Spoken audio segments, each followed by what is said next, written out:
Everyone, my self doctor संस्कृति।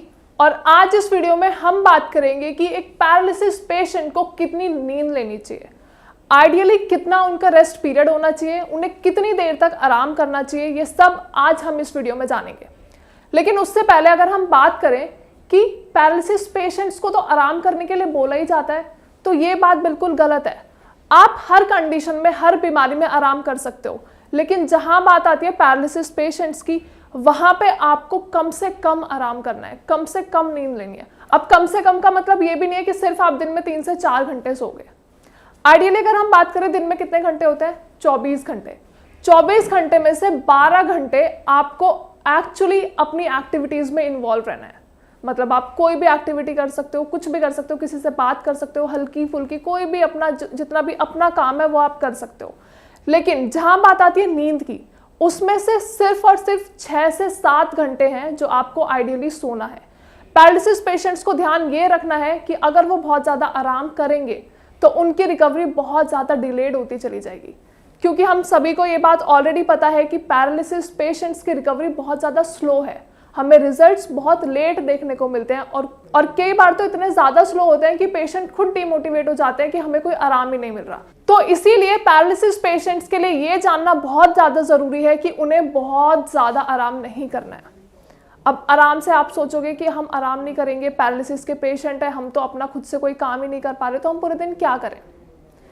मैंने पहले ही बताया, आपको सिर्फ 6 से 7 घंटे की नींद लेनी है। लेकिन हाँ, ये ध्यान रखना है कि सुबह आप जब ही उठेंगे जब आपकी नींद खुद से खुलेगी। ये जरूरी नहीं है कि आपको सुबह कोई उठाए कि आप उठ जाओ, सुबह हो गई है। आपको हेल्दी नींद लेनी है, आपको बहुत आराम से बहुत सॉफ्ट नींद लेनी है, लेकिन मॉर्निंग में आप जब भी उठोगे जब आपकी नींद खुद से खुलेगी।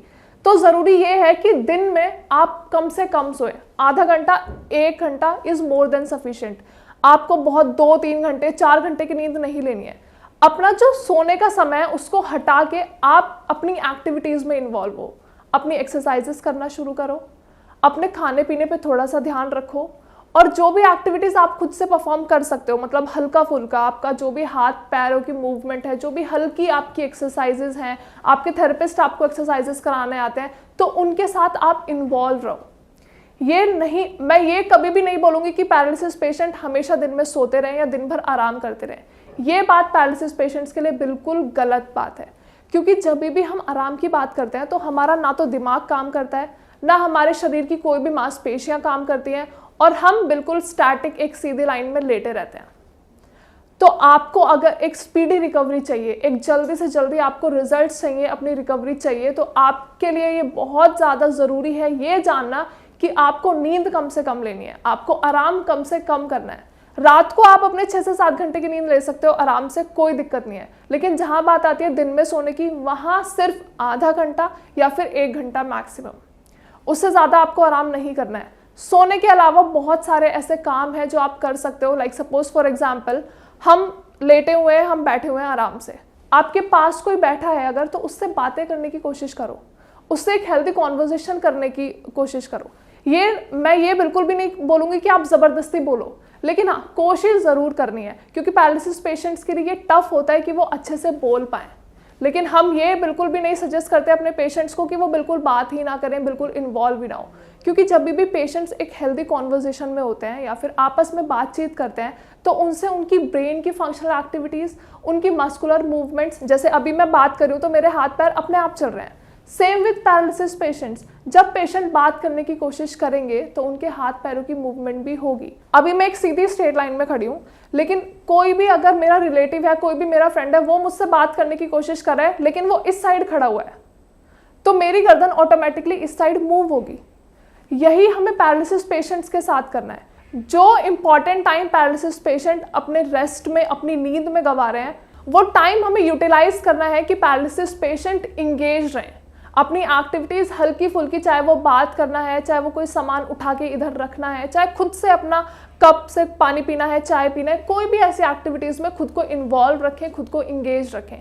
क्योंकि जब भी पैरालिसिस पेशेंट्स को थोड़ा सा महसूस होता है कि हाँ उनकी रिकवरी हो रही है, उन्हें रिजल्ट्स दिख रहे हैं, तो पेशेंट खुद से बहुत ज़्यादा मोटिवेटेड हो जाते हैं, उन्हें ऐसा लगता है कि हाँ मैं ठीक हो सकता हूँ। और जिस दिन पेशेंट के माइंड में ये बात आ गई कि हाँ मैं ठीक हो सकता हूँ, अगर मैं एक्सरसाइजेस परफॉर्म करूँ, अगर मैं थोड़ा बहुत काम करूँ तो मैं ठीक हो सकता हूँ, जिस दिन पेशेंट्स ये सोच लेते हैं उस दिन आई स्वेयर रिकवरी बहुत जल्दी हमें देखने को मिलती है और पेशेंट्स खुद बहुत खुश रहते हैं। क्योंकि पैरालिसिस पेशेंट की अगर हम माइंड में एक इमेज सोचते हैं तो हमेशा वो यही आती है कि वो बहुत इरिटेटेड रहते हैं। हमारे पास जब श्रेयास में पेशेंट्स आते हैं तो वो बहुत हेजिटेटेड, बहुत ज़्यादा इरिटेटेड रहते हैं। उन्हें ऐसा लगता है कि हमारी रिकवरी होगी ही नहीं, हम नॉर्मल स्टेज में वापस आएंगे ही नहीं, हम कभी भी अपने खुद के काम नहीं कर पाएंगे। तो आपके लिए ये जानना बहुत ज़्यादा ज़रूरी है कि जब तक आप खुद से इनिशिएटिव नहीं लोगे, जब तक आप अपने दिन को यूटिलाइज नहीं करोगे, आपको दिन को यूटिलाइज करना है, आपको अपनी एक्टिविटीज़ परफॉर्म करनी है, चाहे आप खुद से खाना खाओ, खुद से एक्सरसाइज करो, खुद से अपनी पोजीशनिंग करो, इधर से उठ के इधर बैठना, चेयर से उठ के वापस बेड पे जाना, ये सारी एक्टिविटीज़ आपके लिए बहुत ज़्यादा ज़रूरी हैं रेदर देन पूरे दिन सोना। तो आई होप इतना तो आपको समझ आया होगा कि जो भी आपका आइडियल रेस्टिंग टाइम है वो सिर्फ दिन में आधे घंटे से 1 घंटा है और रात को आपको जितने घंटे की नींद लेनी है, 6 घंटे, 7 घंटे, 8 घंटे, आपको कोई नहीं रोकेगा। जितने भी पैरालिसिस पेशेंट हैं उनको रात को जितने अच्छे से सोना है आप सो सकते हो, सुबह आपको जब उठना है आप आराम से उठ सकते हो, लेकिन जहां बात आती है दिन की वहां सिर्फ आधा और 1 घंटा। इसके अलावा अब हम बात करते हैं थोड़ी सी एक्सरसाइजेस की। थेरेपिस्ट आए, आपको एक्सरसाइज परफॉर्म कराई, या फिर आपके खुद के केयर टेकर्स या खुद के रिलेटिव्स ने आपको एक्सरसाइज परफॉर्म कराई। इसमें आपने क्या किया? आप तो लेटे हुए हो, थेरेपिस्ट आए, एक्सरसाइज कराई और चले गए। आपने क्या किया? आपने खुद से क्या इनिशिएटिव लिया? बेड पे एक्सरसाइजेस हो गई, थेरेपिस्ट चले भी गए और आप वापस बेड पे ही लेटे हुए हो। तो आपको जो करना है वो सिर्फ इतना है कि एटलीस्ट अपने बेड से उठ के तो बैठ जाओ।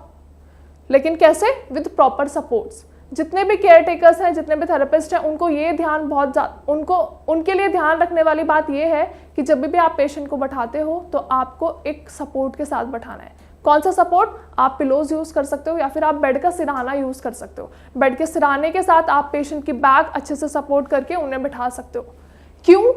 अगर पेशेंट पूरे दिन लेटे रहते हैं तो उन्हें ऑब्वियस से नींद ही आएगी। ये सिर्फ पेशेंट्स के बारे में हम नहीं बात करेंगे। अगर मैं भी पूरे दिन लेटी रहूंगी तो ऑब्वियस है मुझे पूरे टाइम नींद ही आती रहेगी, या फिर पूरे टाइम मुझे बस ऐसे ही रहेगा कि लेटे ही रहते हैं ना, कुछ काम क्यों करें। तो पेशेंट के लिए बहुत ज़्यादा ज़रूरी है क्योंकि उनकी बॉडी में ऑलरेडी वीकनेस है। जब पेशेंट्स की बॉडी में ऑलरेडी वीकनेस है तो उनका खुद से कुछ काम करने का मन नहीं करता है, ना वो किसी से बात करते हैं, ना वो ढंग से खाना पीना खाते हैं, ना ही वो एक्सरसाइज करते हैं। तो आई होप वीडियो से आपको ये तो समझ में आया होगा कि आपको अपने स्लीपिंग आवर्स कम करने हैं और अपने एक्टिविटी आवर्स बढ़ाने हैं। एक्टिविटी आवर्स मतलब जो भी आप खाना खा रहे हो, बातचीत कर रहे हो, एक्सरसाइजेस कर रहे हो, आप अपने खुद के काम कर रहे हो। एग्जाम्पल के तौर पर अगर मैं आपको एक चीज़ और समझाऊं, पैरालिसिस पेशेंट्स में हमें क्या देखने को मिलता है उनके चेहरे पे कि उनकी लार हमेशा गिरती रहती है। और हम लोग क्या करते हैं, जो भी उनके केयर टेकर्स हैं, जो भी उनके रिलेटिव्स हैं, हैंकी उठाया और पेशेंट का मुंह साफ कर दिया। ये एक्टिविटीज आप क्यों कर रहे हो? आप क्यों अपने पेशेंट का मुंह साफ कर रहे हो? रेदर देन दिस, आप पेशेंट को बोलो कि ये लीजिए हैंकी, इसको पकड़ो और अपना मुंह साफ करो। इससे 2 एक्टिविटीज हुई। एक तो आपका ब्रेन कोऑर्डिनेट करने की कोशिश करेगा, दूसरा आपकी मस्कुलर एक्टिविटीज हो रही हैं। अगर मैं एक हैंकी पकड़ लेती हूँ अपने हाथ में तो इससे क्या हो रहा है, मेरी फिंगर्स भी तो काम कर रही है ना। एंड सेम ब्रेन आपको कमांड देगा कि हाँ अपना हाथ बढ़ाओ। तो ये जितनी भी एक्टिविटीज़ हैं, इन छोटी छोटी आदतों को, इन छोटी छोटी बातों को आपको अपनी डेली एक्टिविटीज़ में इन्वॉल्व रखना है। और ये इंपॉर्टेंट है किसी भी पैरालिसिस पेशेंट के लिए कि वो खुद से बोलें मुझे मेरा हैंकी दो। ठीक है, वो बोल नहीं सकते लेकिन इशारा तो कर सकते हैं और बोलने की कोशिश भी कर सकते हैं। तो पैरालिसिस के जितने भी पेशेंट्स हैं, जो भी ये वीडियो देख रहे हैं, आपको ये जानना बहुत ज़्यादा ज़रूरी है या फिर ये समझना बहुत ज़्यादा ज़रूरी है कि जितनी जल्दी आप ये चीज़ें अडेप्ट कर लोगे, जितनी जल्दी आप खुद से रिकवरी लाने की कोशिश करोगे, जितनी जल्दी आप खुद का मन बना लोगे कि मुझे ठीक होना है किसी भी तरीके से, जो काम मैं पहले करता था वो अब सब मुझे वापस से करने हैं, जिस दिन ये बात आपके माइंड में बैठ जाएगी उस दिन आई एम प्रिटी श्योर कि आपको रिकवरी बहुत ज़्यादा जल्दी देखने को मिलेगी। इसके अलावा अगर वीडियो में कोई भी क्वेरी है, आपको कोई बात नहीं समझ में आई है या फिर अभी भी आपके मन में कोई भी डाउट है, कोई भी क्वेरी है, तो आप हमें डायरेक्टली नीचे दिए गए नंबर पर कॉल करके पूछ सकते हो, या फिर आप कमेंट सेक्शन में भी अपनी क्वेरीज मेंशन कर सकते हो, या फिर आप पर्सनली मुझसे आके भी यहाँ पे मिल सकते हो। हमारे पूरे डॉक्टर्स की टीम आपको गाइड करेगी। आपकी जो भी प्रॉब्लम्स है, आपकी जो भी कंडीशन है, या फिर आप कहीं और से ट्रीटमेंट ले रहे हो, आपको रिकवरी नहीं देखने को मिल रही है, इससे रिलेटेड आपकी जो भी प्रॉब्लम है, पैरालिसिस से रिलेटेड आपकी जो भी क्वेरी है, उन सभी के आंसर्स एंड बेस्ट रिकवरी आपको श्रेयास से मिलेगी। अगर आप कहीं से भी ट्रीटमेंट ले रहे हो और बहुत टाइम हो गया आपको ट्रीटमेंट लेते हुए, कोई रिकवरी नहीं मिल रही है, एक्सरसाइजेस आप बहुत टाइम से करो लेकिन फिर भी आपको कोई बॉडी में फर्क नहीं नजर आ रहा है, तो आप हमें डायरेक्टली श्रेयास में कांटेक्ट कर सकते हैं।